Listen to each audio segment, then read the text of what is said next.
Everyone. Welcome to our Sunday morning meditation class. I'm Hugh Byrne, and this is a class that we've offered for over 20 years, offered by the Insight Meditation Community of Washington, IMCW, and the Center for Mindful Living, which is part of IMCW.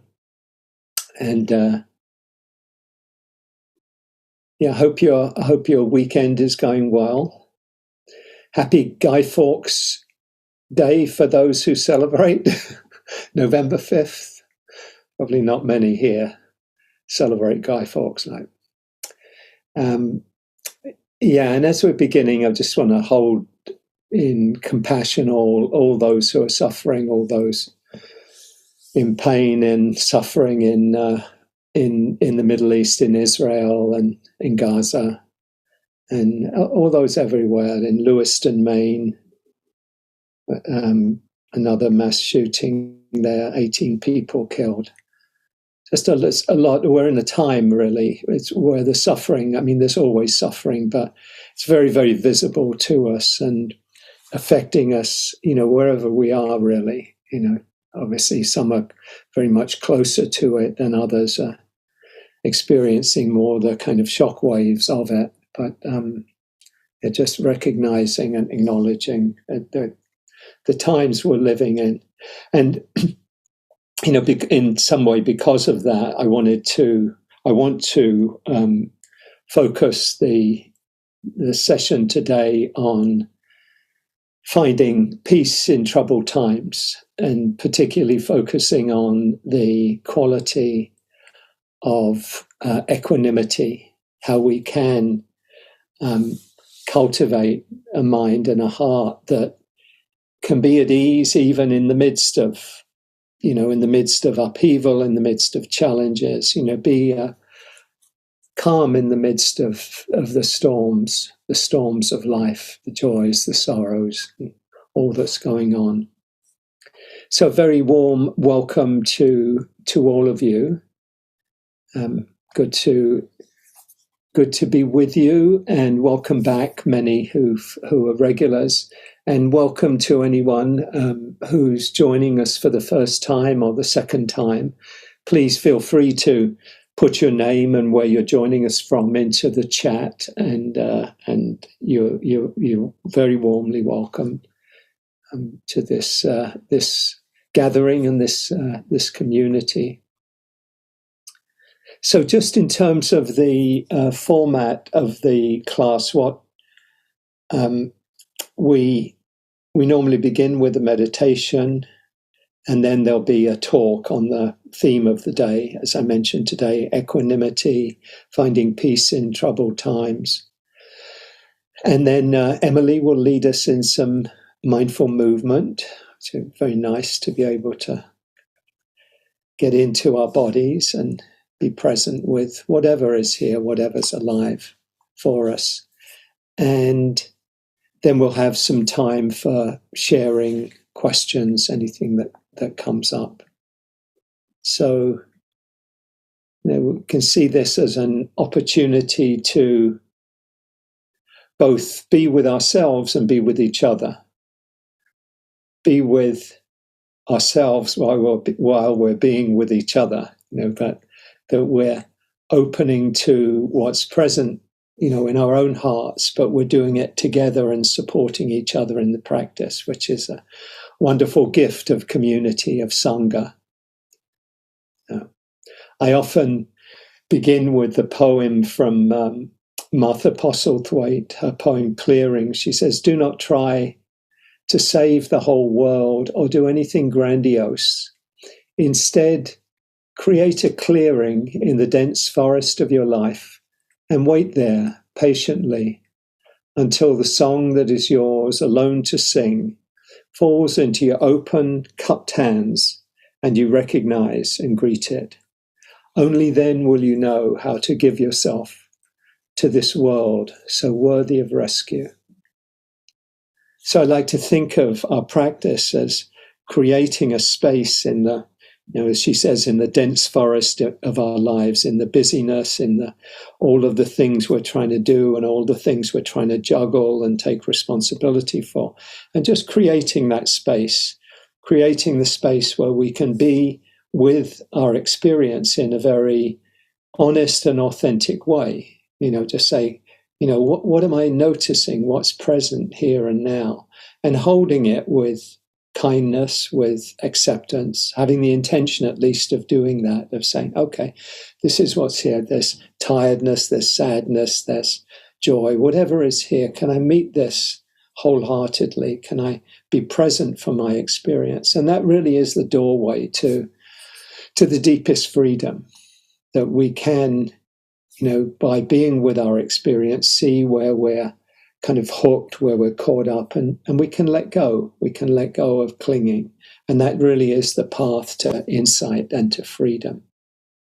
So as we open to our experience, perhaps out of that quiet, out of the stillness may come the heart opening, may come some insight that then we can go back into our lives with, go back into our families, into our communities, into our work with, perhaps with a different sensibility, a different kind of way of being, a more spacious way of being, a more compassionate way of being.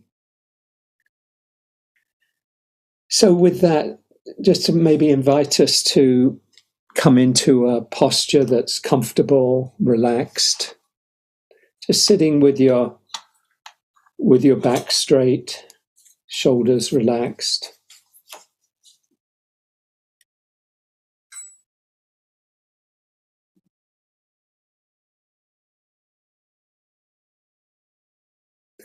Just let yourself settle into being here.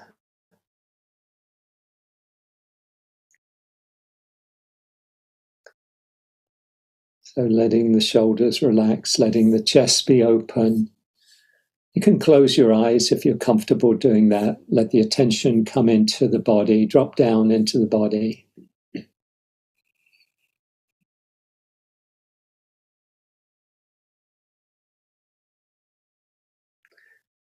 You might invite a few longer, deeper breaths as a way of settling into being here. A nice, full, deep in-breath, filling the chest, filling the lungs. And releasing on the out-breath. Imagine any tension, stresses, just being released as you breathe out.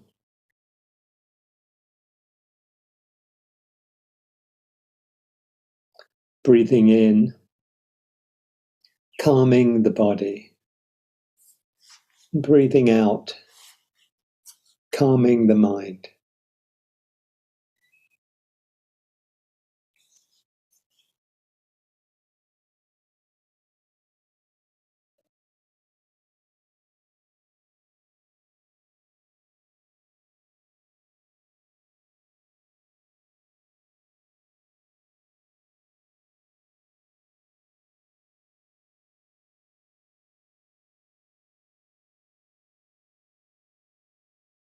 It can be helpful at the beginning of a sitting, the beginning of a meditation, to what the Buddha called gladden the heart. Gladden the heart. One way we can gladden the heart is by just reflecting on gratitude. Things in our life that we're grateful for. There's so many, but we tend to focus quite a lot on what's wrong, what we're missing, what we're lacking, what we're needing. And just choosing to turn our attention to what we have, what we've been given by others and by life. And maybe dear ones in our life that we're really grateful for, grateful to.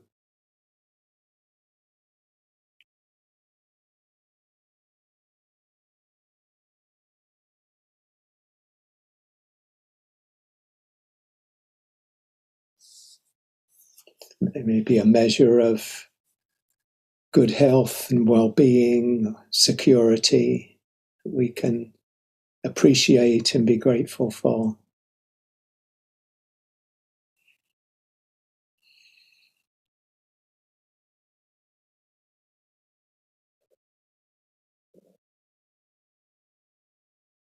It's the beauty of nature, the animals and the flowers and the trees and the clouds.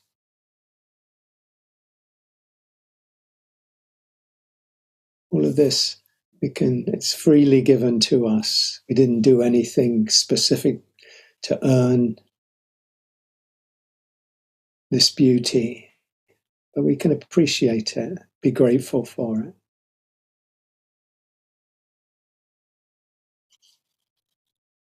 Maybe there's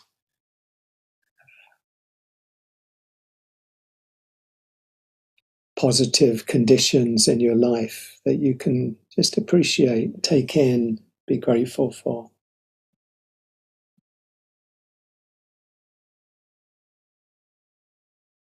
The things that bring you joy, maybe music or art or poetry or so many things, literature.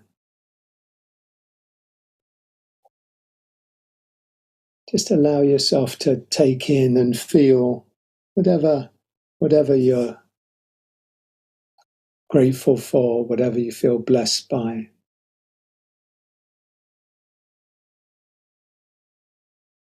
And let your heart be as open as it can be right now.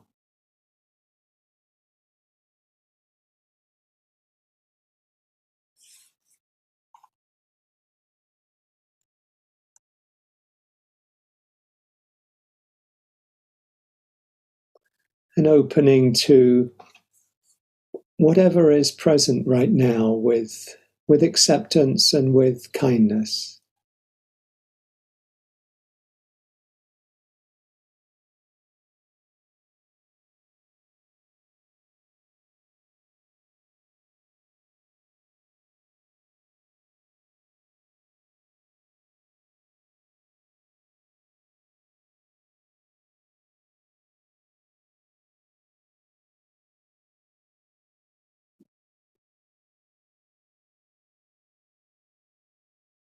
Whatever bodily feelings are present, whatever mood or emotions, mind states are present. See if you can make space for whatever is here, just letting feelings and sensations, letting it all come and go, just accepting what is here right now.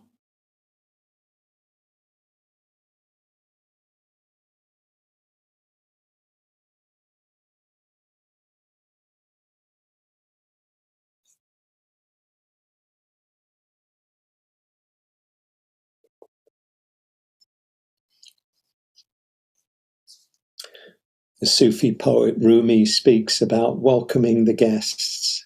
There's this being human as a guest house. Every morning, a new arrival, a joy, a depression, a meanness. Some momentary awareness comes as an unexpected visitor. Welcome and entertain them all, even if they're a crowd of sorrows who sweep your house empty of its furniture. Still treat each guest honorably. He may be clearing you out for some new delight. So whatever is here, see if you can meet it like a guest. Make space for it. Let it have its expression for as long as it wants to have its expression. And then when it's ready to go, to let it go.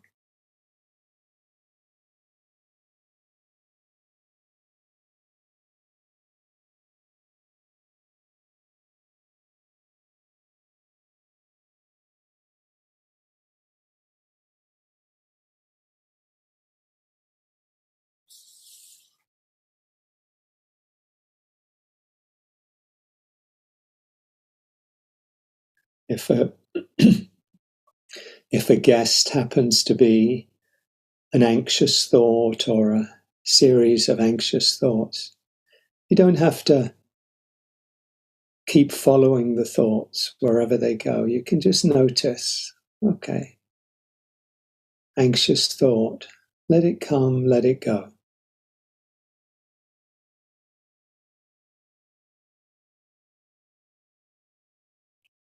feeling of peace or joy comes along. And you can experience that. Just let it come, enjoy it if it feels pleasant, but without holding on to it. Let it come, let it be, let it go.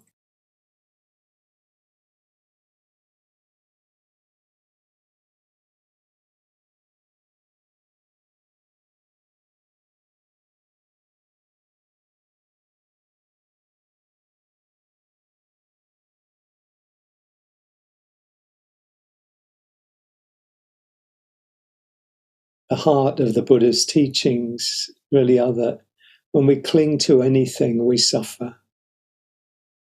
And when we let go of clinging, we experience freedom.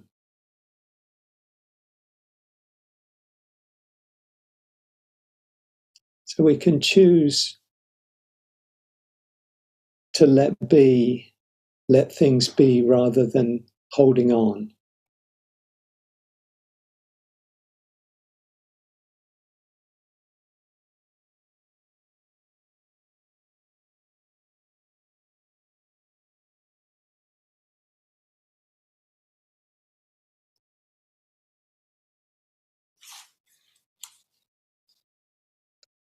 As William Blake said in his poem Eternity, he or they who binds to himself for joy does the winged life destroy.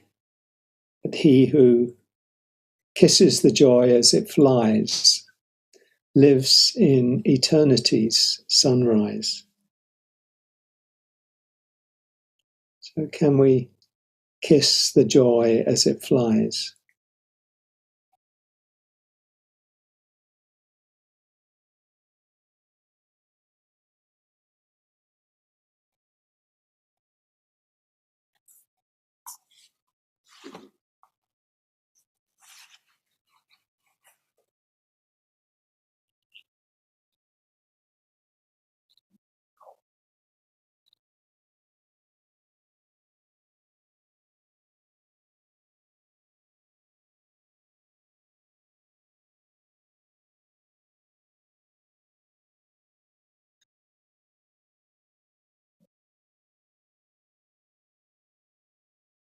So the invitation to meet our experience without clinging to anything, without resisting, pushing away, escaping, without judgment.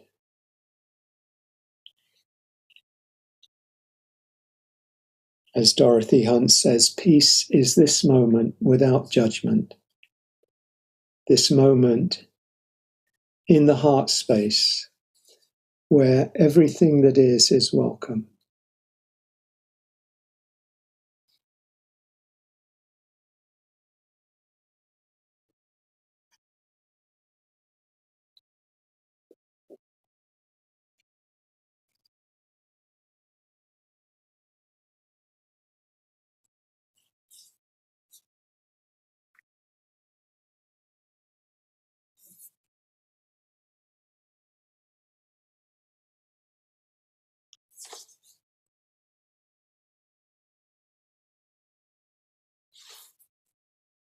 It may be helpful to let your attention rest on the body or on the breathing as a way of just grounding and stabilizing your attention. It's very easy for the mind to go off into the future and the past and plans, memories, daydreams. So it's helpful to have somewhere to just let the attention rest. One of the most common focuses is our own breathing, because we're always breathing as long as we're alive. And for most of us, the breath is a kind of a relatively neutral focus. So we don't need to do anything with the breath, but just be aware of breathing in, breathing out.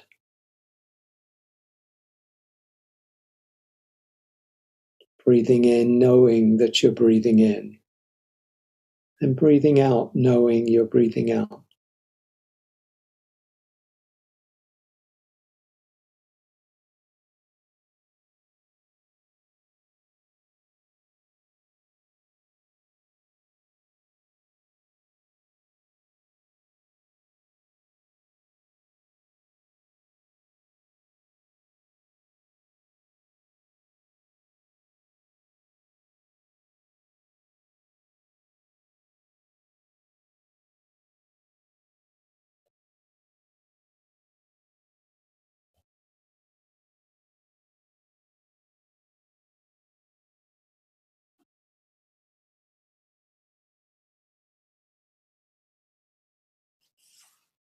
When the mind does go off into thoughts, as it will tend to do, sometimes a lot, sometimes occasionally, when we notice that we've gone into planning or daydreaming, worrying, remembering, you can choose to let that go. Just come back to the body and the breath. In breath and out breath.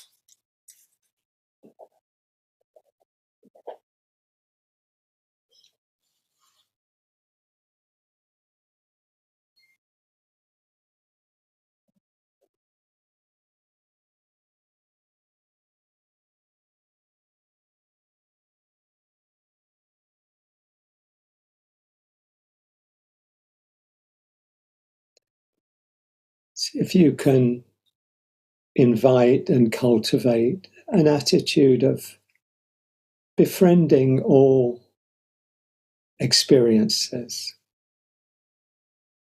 We tend to prefer certain pleasant experiences and not like the unpleasant ones. See if you can just invite an openness to whatever is coming. Meet whatever's here with kindness and with acceptance.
Whatever's present, see if you can make space for it.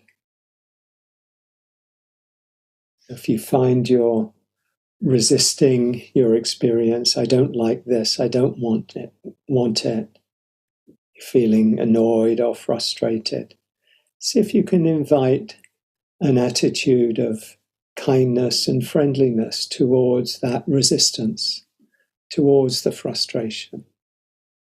We tend to believe the story, I'm annoyed with this or I don't like this, but we can choose to kind of make the container larger to hold that too with kindness and with acceptance. How is it when we meet resistance with kindness and acceptance? Making space for this.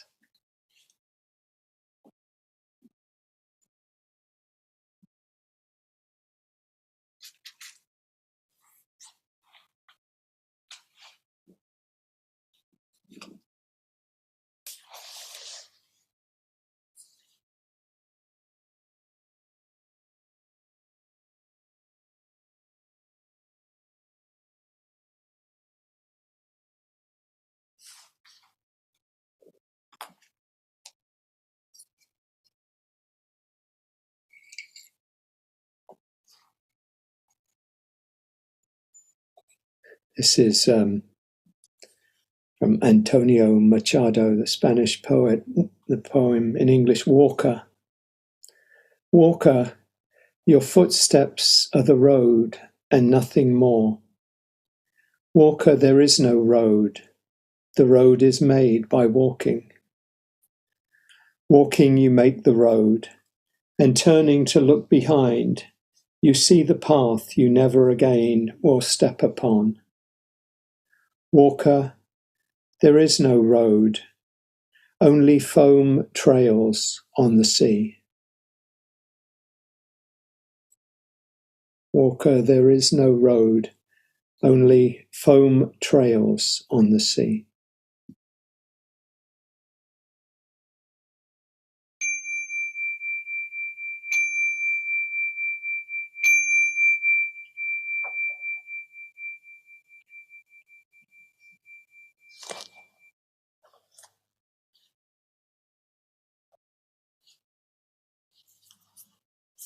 So take your time coming back into the external, to the group. And just notice what's present for you. Please feel free, if you like to share anything comes up for you, please feel free to use the comments, the chat, to share what's alive for you. So again, welcome to those who joined us during the meditation. Welcome to our Sunday morning meditation. As I said earlier, the theme for today is finding peace in troubled times.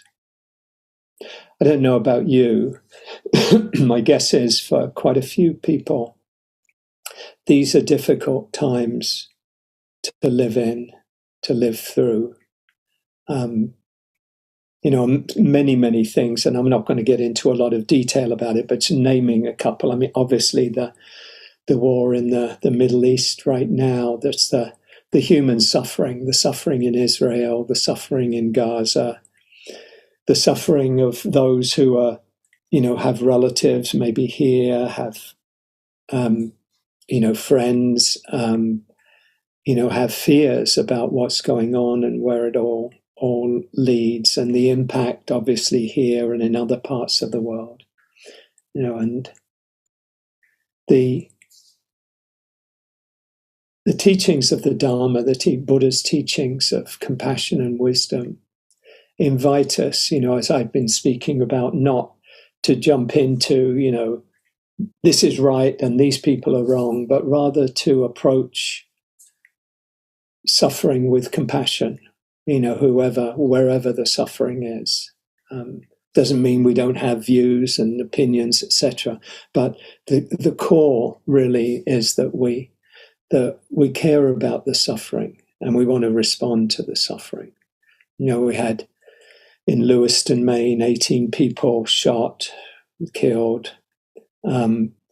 In just to name the number is just stunning. The 565th mass shooting of 2023, 565th.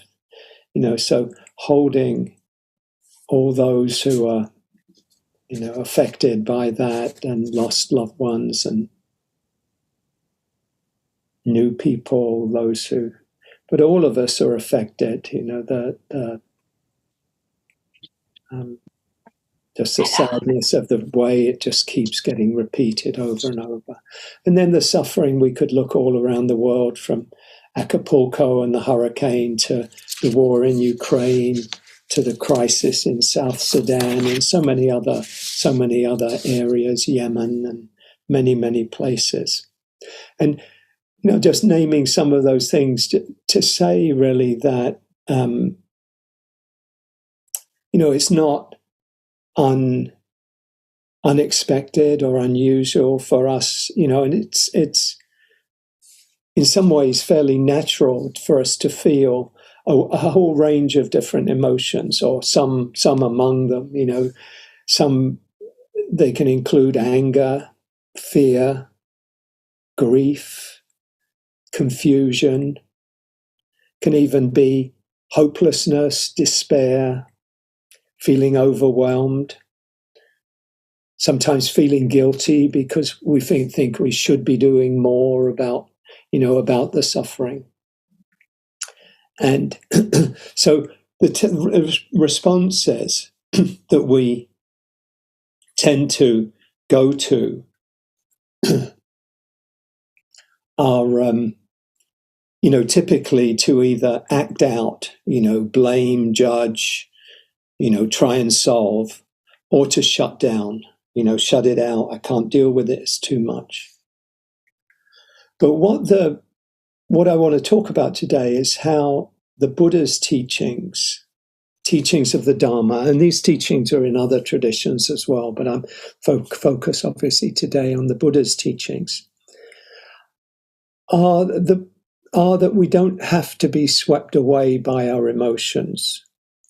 It's possible to care without being overwhelmed.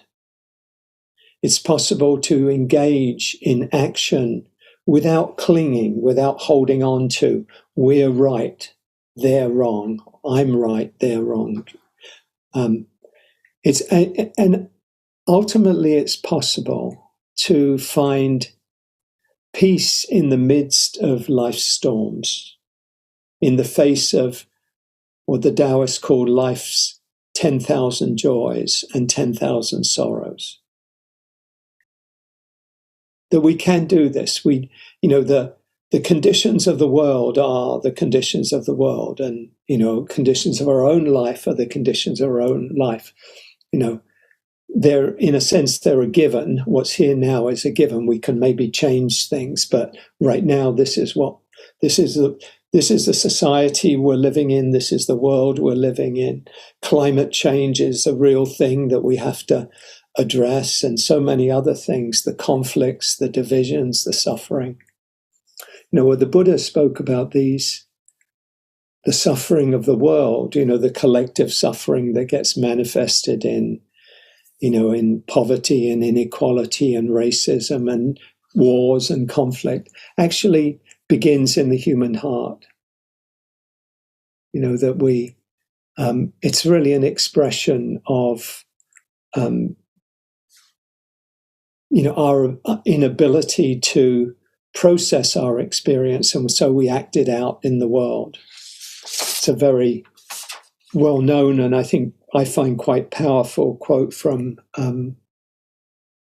Blaise Pascal back in the 17th century. He says, "All of humanity's misfortunes come from man's or our inability to sit quietly in a room alone."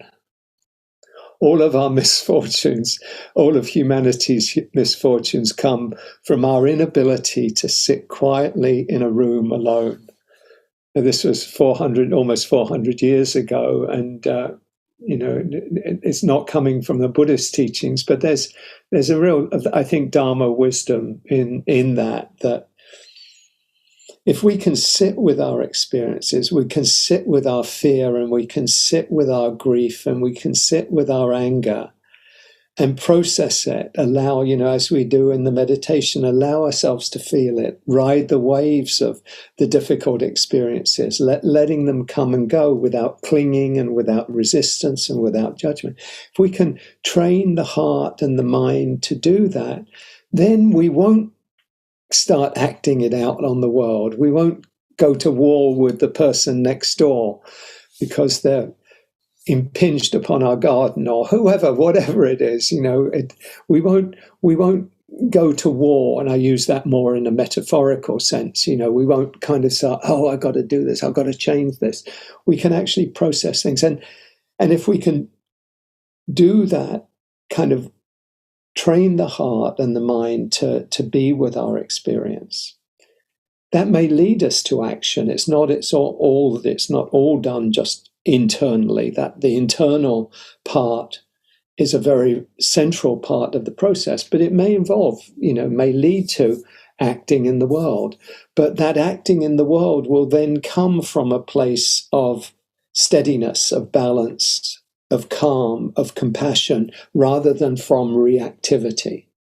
And that's really what the teachings help us to do, is to transform, a nice word, transmogrify, to really kind of metabolize and transform our experiences so that we can, internally deal with them. We have, a big thing that happens and it's powerful and it's kind of shakes us up. But with practice and with training, we can make space for that too. We can actually make space for everything with enough practice, enough training of the heart. There's nothing that's too large, too quote big to hold. I mean, if we were practicing meditation for the first time and then some devastating thing came along, yeah, that would be hard to hold that. But the more we open our hearts, the more we practice compassion, loving kindness, mindfulness, equanimity, the more we, if you like, build that muscle of being able to hold everything, cultivate, as Sharon Salzberg says, a heart as wide as the world, that can hold everything, that can hold anything that arises. I don't think I shared this. I maybe shared it in another teaching group. I was listening to a teacher talking about a very, very celebrated current teacher, speaking about getting a diagnosis, a very serious kind of life-threatening diagnosis. It was cancer, and that could have meant that maybe only have months to live. And he spoke of how that landed from hearing that from the oncologist or the physician, and saying that for a while it kind of he would kind of shake, there was, sounds like, there was some kind of like, oh, this is a lot to take in. But once he was able to kind of steady himself, there was that, like, the way he spoke about it was like, okay, this is how life is right now. I don't know how it's going to unfold. But I can hold this. I can, if the worst case scenario happens, then that's how it goes. If something different happens, then that's fine too. And he said over, just with sitting with that, he was able to kind of sit in a state of deep, deep peace, for a good long time, in the face of that. And for most of us, I think something like that, we would kind of, as the expression goes, we would kind of get knocked off our pins, I think, maybe for a long time, of like, maybe some of you have experienced something, of that nature. But what I'm just pointing to is that with training and with practice, even the most, the heaviest and the most intense things, we can find a way to hold it. Maybe we've had experience of that. Something really difficult has come along, but we've been able to kind of ride the waves of that. Okay. Because it does tend to focus the mind, doesn't it? When something really like, my house has burned down. In Zen, they have the kind of sayings like, my storehouse having burned down, now nothing obscures my view of the bright moon. It's kind of like, oh, now I can see the moon because my house has burned down. Most of us are not like that. We need to do some work there. So, what I'm getting at really is that we can cultivate, we can train the heart. And at the center, at the core of the practices of training of the heart is the practice of equanimity.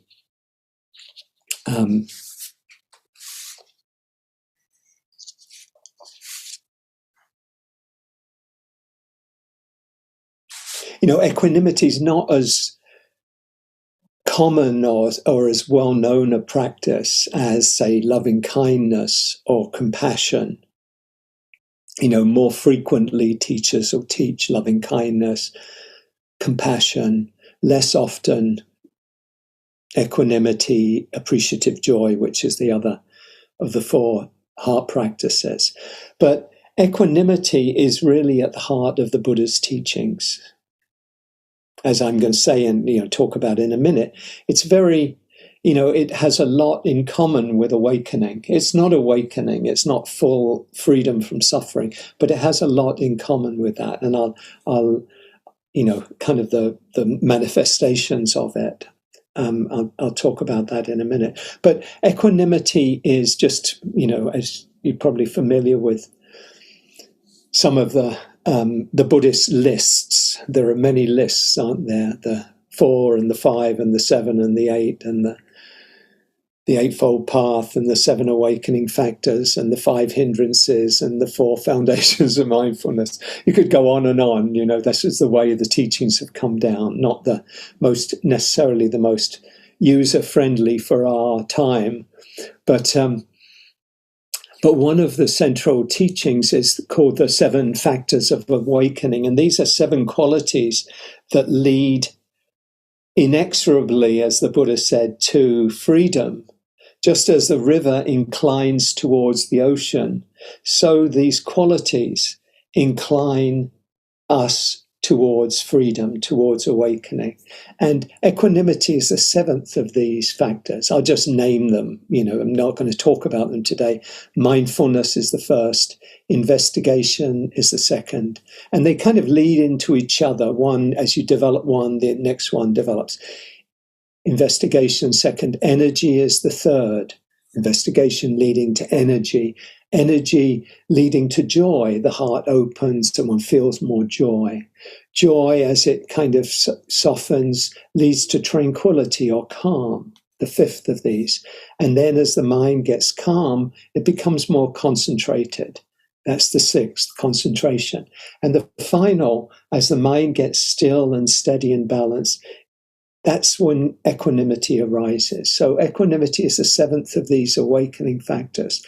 It's also the 4th of the heart practices, along with loving kindness, compassion, joy, appreciative joy, joy in the happiness of others, and equanimity, the 4th. Equanimity helps balance these other 4 qualities. So it's a very important and central teaching, equanimity. It's very much part, as I mentioned earlier, of our mindfulness practice. When we welcome the guests, when we say yes to what is present, that is really we're doing it as a mindfulness practice of being present, but it is a deepening of equanimity. We're coming into a more steady and balanced state in the in relationship to what's arising. It's like, okay, not to get pulled towards the pleasant and away from the pushing away the unpleasant. So it's very much at the heart of our practice as well. The English word equanimity comes from the Latin equus, meaning equal, an animus meaning mind or spirit or soul. So we could think of it as, it's a pretty good translation of it's an equal mind, it's an even mind, it's a balanced mind. It's not pulled this way or that way. In the Pali language, Bhikkhu Bodhi, who's probably the preeminent translator of the Pali teachings of the Buddha, speaks about equanimity, or the translation literally as there in the middleness. There in the middleness. It's kind of not mellifluous. It's not it's a bit clunky, but it gives the sense there in the middleness. And the Buddha's teachings are often called the middle way, aren't they? The middle way between what the luxury, comfort, the on one hand, and denial on the other, of kind of austerity on the other, kind of a middle balanced path. And equanimity is this quality of balance, of steadiness, not clinging, not pushing away, but meeting what's happening with an accepting mind and heart. So that's not necessarily our day-to-day modus operandi, is it? To be just kind of in the face of,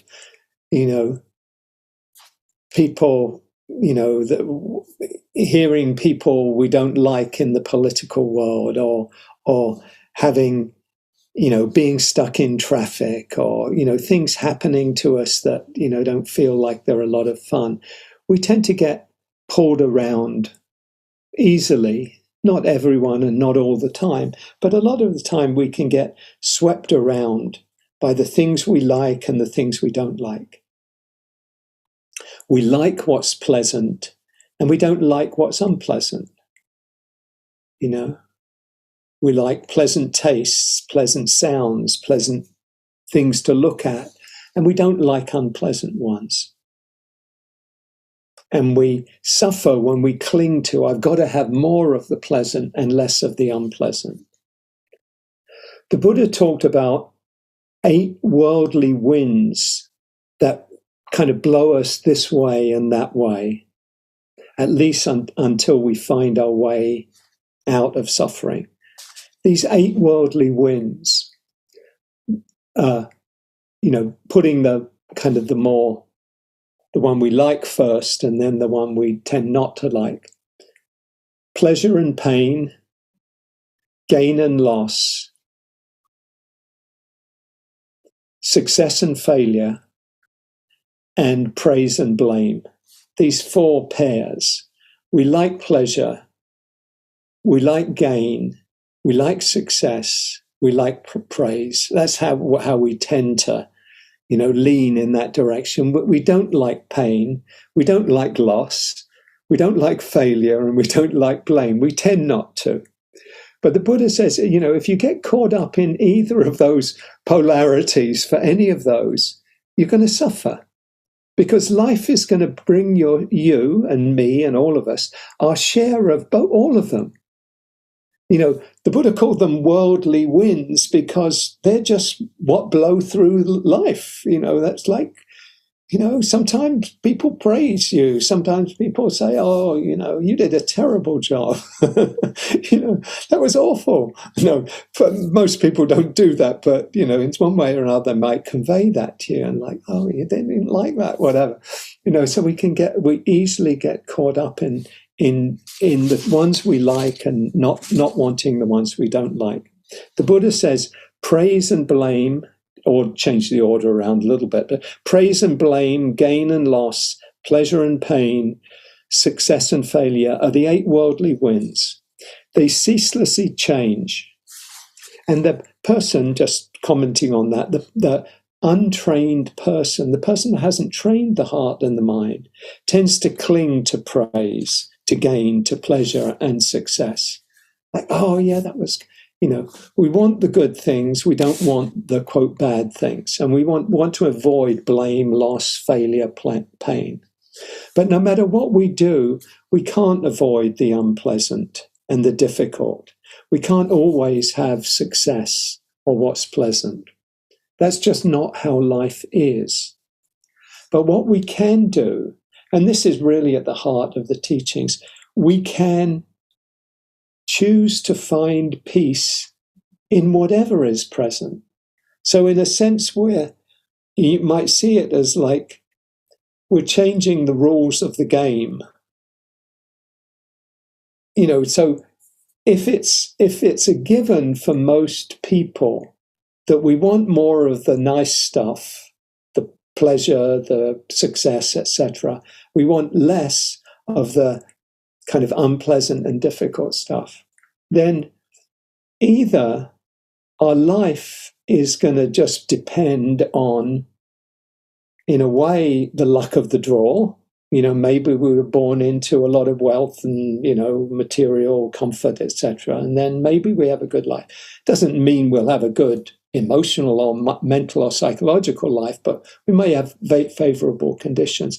But it will depend on, the luck of the draw and how things unfold, how life unfolds. It'll be kind of almost a random thing if that's, what you base happiness on. And a lot of people do, they want to make sure they do what's necessary, or we do what's necessary to get more of these and less of those.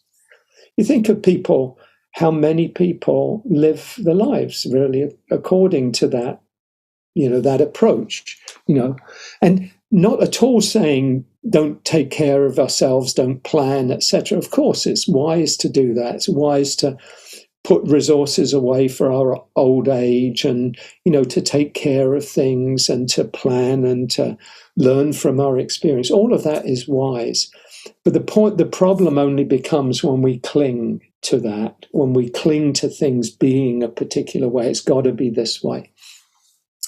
But if we change the frame of it, we don't have to be blown around by the worldly winds. We can say, okay, this is the wind that's blowing right now. I don't necessarily have any control if somebody praises me or says nice things about me, nor do I have any control over, any of us have any control over whether somebody says, nasty things about us or mean things about us. That's life. But what we can do is we can be at ease in the midst of this. And it is a training because it's not necessarily an easy one. You hear somebody has said things about you that you feel are, unkind, then, very naturally, easily we get caught up in it. But we can train ourselves so that we're not blown by those worldly winds. Maybe at the beginning we're not blown so much by the worldly winds. And then as we train the heart and the mind, we're less and less affected by the worldly winds and more affected by the qualities that we choose to cultivate and bring to our experience. So the more we cultivate kindness and friendliness to others, even people who are acting in ways that we don't think are very good or are harmful, if we can bring kindness to them, to everyone, and to all experiences, then we create the conditions for genuine happiness. That we're not dependent on life being a certain way. We can be happy and truly free however life unfolds. And I'm not trying to say that's an easy thing because it's a training and it's a practice. But think about that framing of experience, that even a better word than framing, that whole approach to experience, which doesn't just look at things happening to us as defining our happiness, but rather choosing our happiness by what we cultivate, what we incline our mind towards. If we incline our mind towards kindness, compassion, insight, awareness, rather than anger, fear, blame and all of those things, then we will actually be creating the conditions of our life, whatever the worldly winds bring, to be able to be steady, balanced, and at ease in the midst of the joys and sorrows of life. So we can choose how we meet our experience. As Anthony de Mello said, defined enlightenment as absolute cooperation with the inevitable. Absolute cooperation with the inevitable. I love that phrase, that, what's here is unavoidable, but can I cooperate with this? Maybe difficult, maybe painful, but can I be okay in the midst of this? So what I want to, just in the last few minutes of this talk, I just want to invite you to think about, what's your relationship to these worldly winds? Do you find yourself, pulled towards pleasure and to avoiding the unpleasant?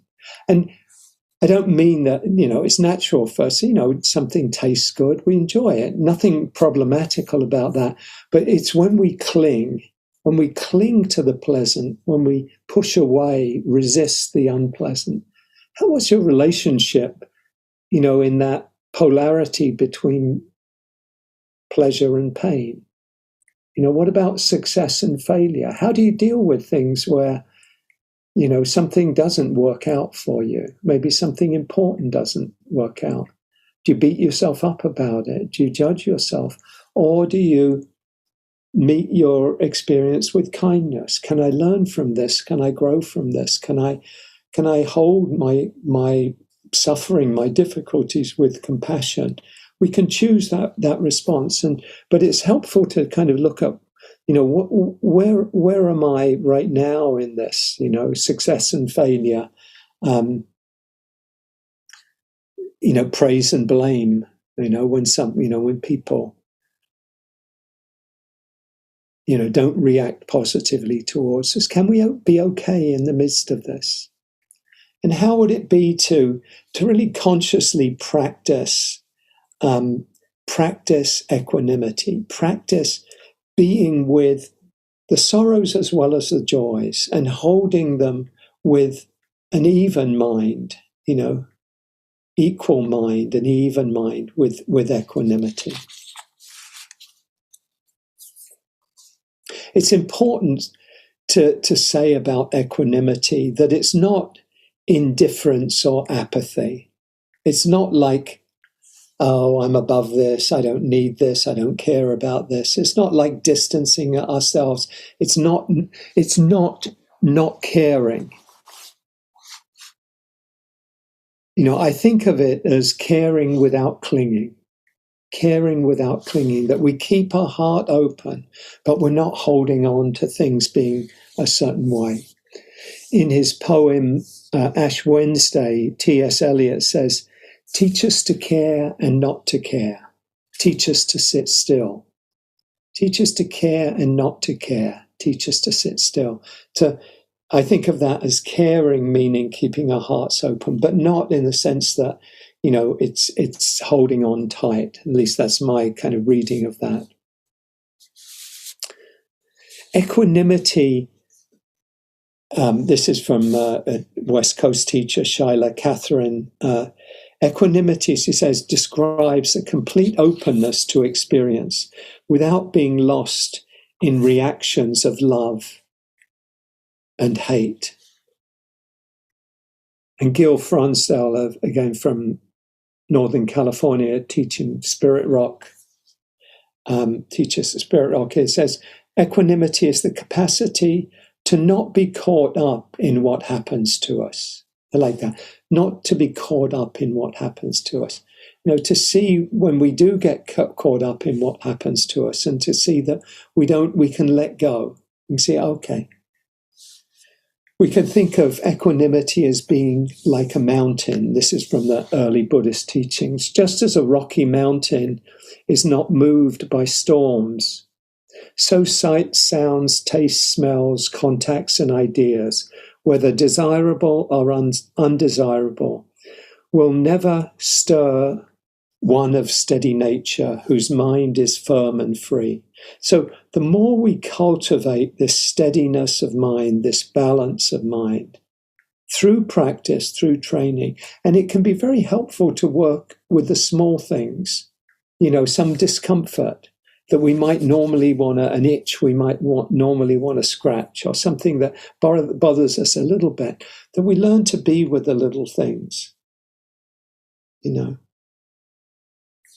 It's actually a very, very instructive practice. I remember going on I think it was my first retreat or second retreat back in about 30 years ago up in Massachusetts, and it was summer, it was August, and the great gift of August there in that part of Massachusetts is you get a lot of these big flies, coming along, and they'd fly in and they'd land on your face, and I thought, after I'd flip, kind of go, do that, and then I thought, oh, I don't actually feel too bad. Now, I don't want to get gross here, because I'm not going to let them go in my eyes and stuff. That gets a little, but it's actually not a bad feeling after a while to feel them with their little feet on your face. And sometimes like you have 3 or 4, or you can have 3 or 4 on your hands, and actually you can get used to it.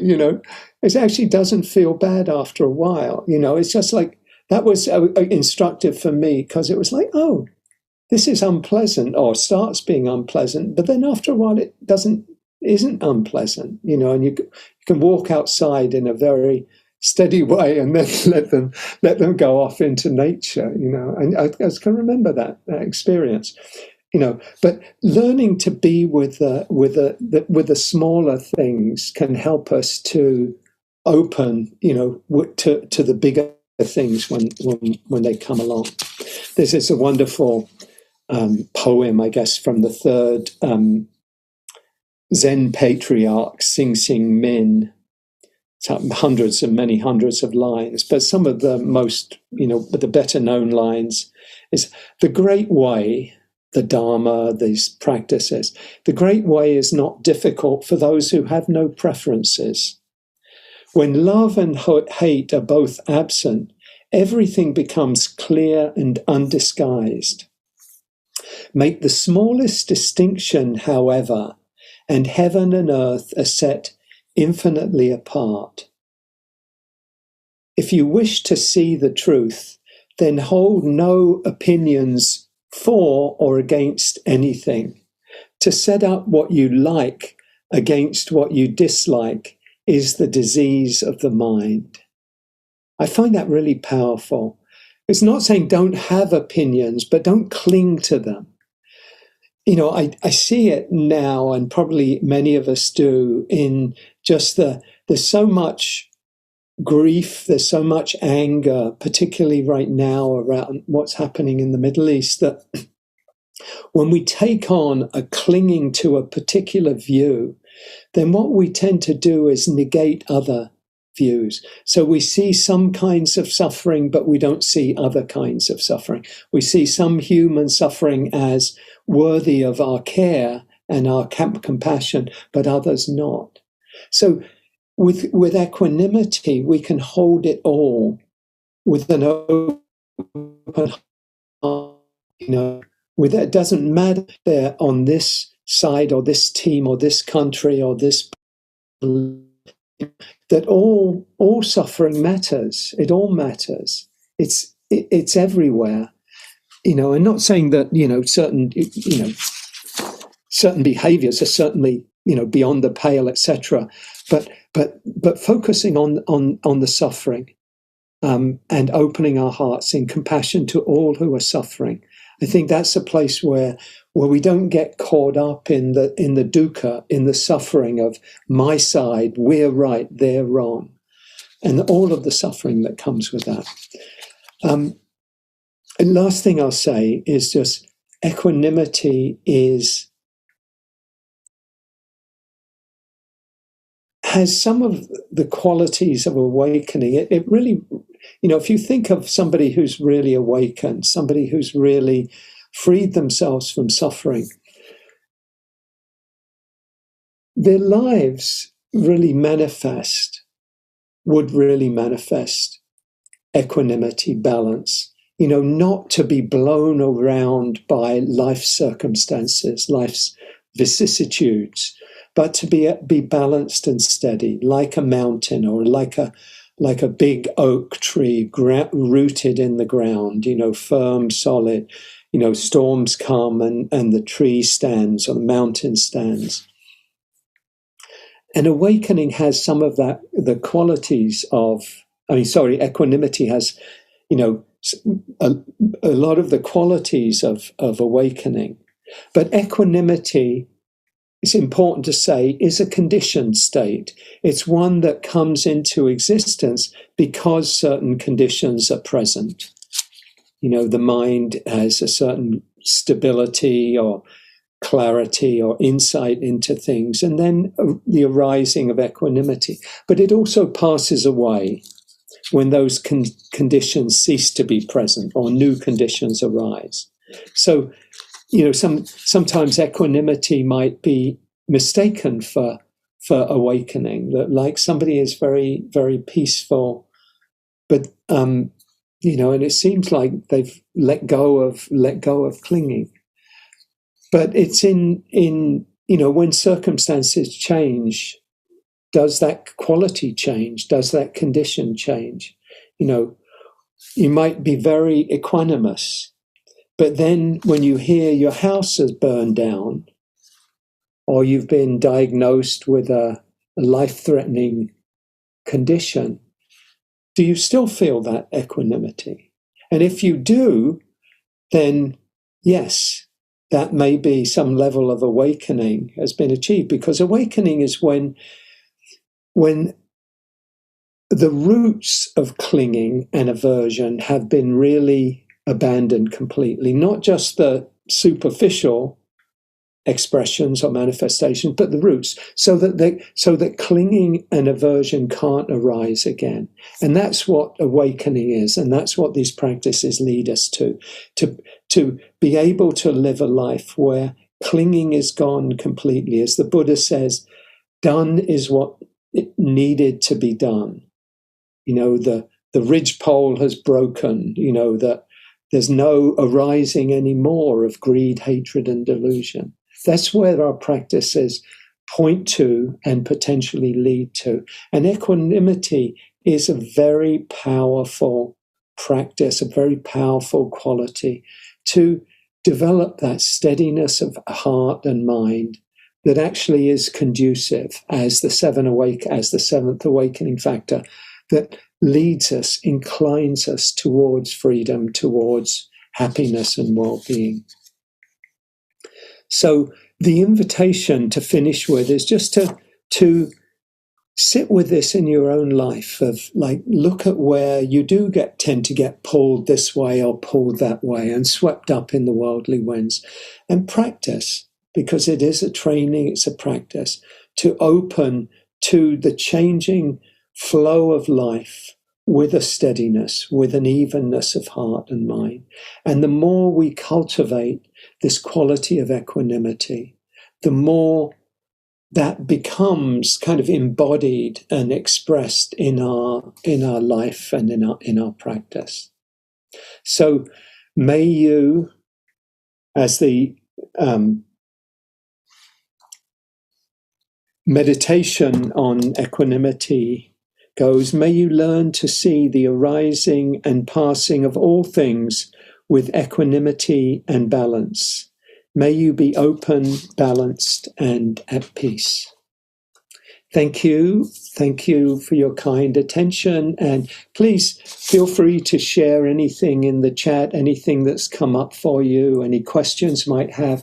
Emily's going to lead us now in some movement. We'll have a little bit of time for questions, for sharing after that.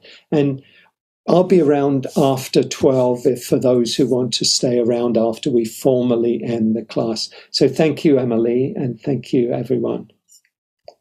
Thank you, Hugh. So many thoughts to hold in our bodies. And just, if you'd like to, you could place your hands in prayer position above your head, breathing in and breathing out. And then lift the hands up just above your head, And draw your shoulder blades in, lifting your chest. Exhale, softening, reach up, float your arms down. And lift up again, just at shoulder or hip height, and sway. Shifting your weight from one foot to another. Being in this moment with mindfulness, with all of the ideas that surround us about equanimity and how we can move our bodies. And then open up wide, expand, gathering the space around us, lifting up. Exhale, soften your shoulders, your elbows, grasp your left wrist in your right hand. Extend over, extending over to the right. Easing as you exhale. Inhale up, switch rests, extending over to the left. Drawing your body into a curve on the left side as you extend and open up your right lung or right rib cage. Exhale, soft. Inhale up, float your arms down, roll your shoulders together. Roll them the other way.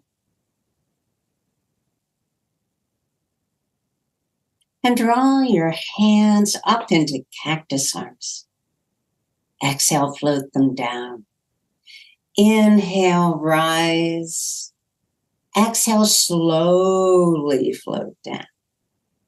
Inhale, rise. Extending the arms out. Turn your left palm up and on, and inhale, switch to the right palm.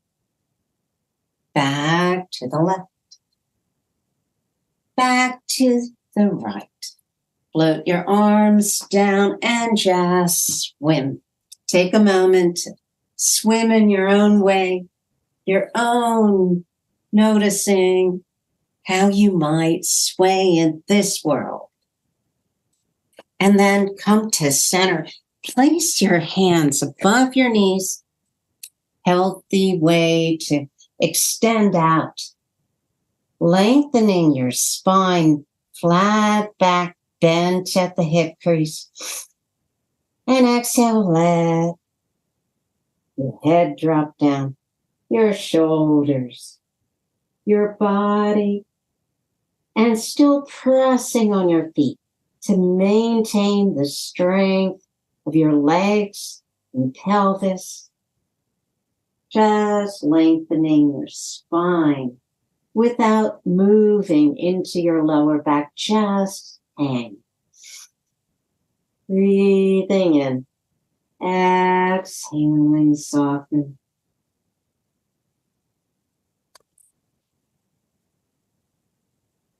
And then place your hands above your knees again. Tuck your tailbone under, start to rise, slowly stacking your vertebrae, lifting up. Exhale, down. And lifting your hands, palms together above your head. Drawing your hands down to your heart. Exhale, soften. Take a bow. Thank you for your practice.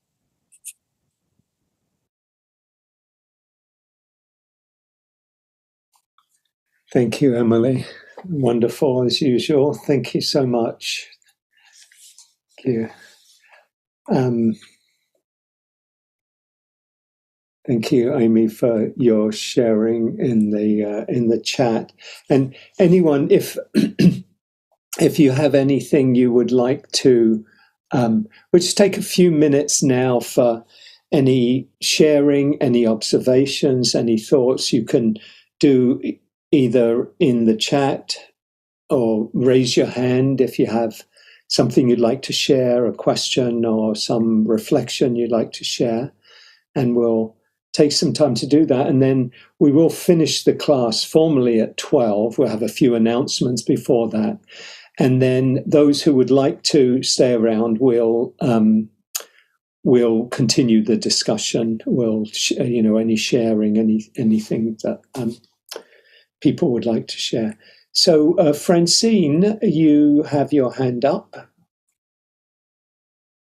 Hi, Hugh. I have a question. Yes. So when you were talking about the human heart at the very beginning of your talk, I was recalling a comment that the new Speaker of the House, Johnson, made last week in the midst of Lewiston. So this is not political. I'm kind of curious how this fits in, because he said something about, those people were talking about gun violence. And he said, it's a matter of the human heart. So I'm curious how this fits in, because maybe there's some, is what he was saying like sort of true? And then what you're saying also is, and that doesn't mean that there's not action we can take from there. Right. Okay. Yeah, I mean, that's how I would exactly see it. I mean, I think he has a point, Yeah, I was wondering. I was like surprised. I'm going, oh my God. Yeah, I thought that, there's definitely something in that. I mean, it's the same I think I've shared maybe in the last talk about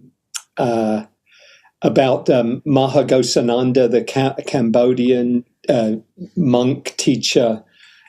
He came here to Washington, I think it was in 1998, and he spoke on the steps of the Capitol in Washington, D.C., and around the international campaign around landmines, to ban landmines. And I remember I went there to listen to him and the rally, etc. And he said, if we're to uproot the landmines from the earth, we need to uproot the landmines from our own hearts. So yes, I mean, what he's saying and what the Buddha's saying is that the landmines in the earth begin in our own hearts. But he wouldn't stop there, and when you have 565 mass killings, and the year is, we're only in the 10 months of the year, or in the 11th month of the year, 565 mass shootings. To say that gun violence or any violence begins in the human heart is necessary but not sufficient. It's necessary. It's true, and we also, the human heart also has the capacity to do something about it. And probably almost everybody here would say it's not rocket science to know, the steps that we can take to address that, the gun violence. And again, I don't want to get into the whole discussion either, but kind of, because then we get into, well, this rather than that. But yes, I think you're right that there's something in what he's saying, but it has to also, has to lead us to action. Otherwise, the suffering just goes on and on. It's one thing to say, well, the human heart, but what do you do? Yes, we transform the human heart, but we also address the conditions that will limit human suffering. We need to do both at the same time, would be my thought. But thank you, Nancy. Yeah. But I noticed for myself when I was listening to you talk, and I made that connection, was like, oh, isn't that interesting? That someone that I would be really opposed to politically maybe actually has a little bit, there's something there. So that was very instructive to put it together and to go, oh, I can see that as well. I mean, I usually look at opposites and I can see there's two sides. But that was helpful to make that connection personally as you spoke.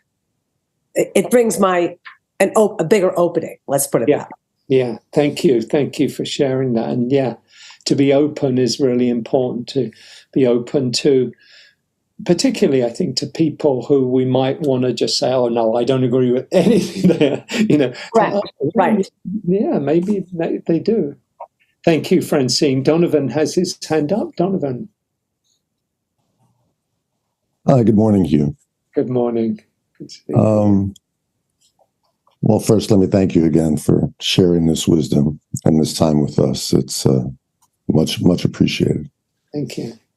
I wanted to ask you a question that was based on something that started to arise at the very beginning of your talk when you referenced Guy Fawkes Day. And whenever I think of Guy Fawkes Day, I always think of The Hollow Man by T.S. Eliot. So it was very interesting when you also referenced the T.S. Eliot poem, because that feeling expressed in that T.S. Eliot poem, The Hollow Man, that almost feeling hollowed out, that poem I think is kind of had its roots in the world after World War One, and feeling so hollowed out by that war and the trends in culture that were just after that war, for that interwar period. And so the question that I wanted to ask you was, one of the things I occasionally feel, particularly when world events are streaming in at a level that seems overwhelming, I have found that hollow is a word that describes pretty well a sense that I feel. It's a sense of powerlessness, and that whole concept of Guy Fawkes Day with the, stuffing the effigies with straw and all of that. I was just wondering, whereas sometimes equanimity I think of as more how I'm personally reacting to the vicissitudes that come into my life directly, then there's that feeling of being connected to world events in a way that sometimes hollows you out because you feel powerless. And I just wanted to ask if there were any thoughts that you had about that. Wow, that's a great question. I mean, a great observation. You know what I would like to do, just because of if you can stay and if others can stay, is just kind of take a few minutes to close up, and then we'll come back after 12. Tom Dunn also. Hisham has his hand raised, so we can talk a little bit after 12. But maybe if that would be okay to do, because I think it's a great point you're raising. I love that, the kind of Eliot's image of the hollow man, and that feeling of, it's not just one feeling. There are many feelings, but that sense of how, as you said, powerlessness, not being able to do, and how do we hold that? How do we respond? What's wise? What's compassionate? I'm engaged with that myself right now, because I'm feeling able to not be so swept up in this versus that. But I don't want to separate myself off from the suffering, and to really want to keep my heart open. And so, what is wise action? We can share more about that, Donovan and Hisham, in a minute. Let me just say that I don't have any major announcements coming up. I mean, big things. I just say, if you want to come with us to Ireland in next June, we've got a lovely retreat in the west of Ireland. So let me know, and I'll give you the information on that. Looking forward to that. Also, just to mention that these classes are all offered freely. There's no charge for joining the class. You are invited, if you're able and if you're inclined to do so, to make a donation. And as well, I always say, that's how the teachings have come down to us through 2,600 years, the practice of dana, or generosity. So thank you for your support there.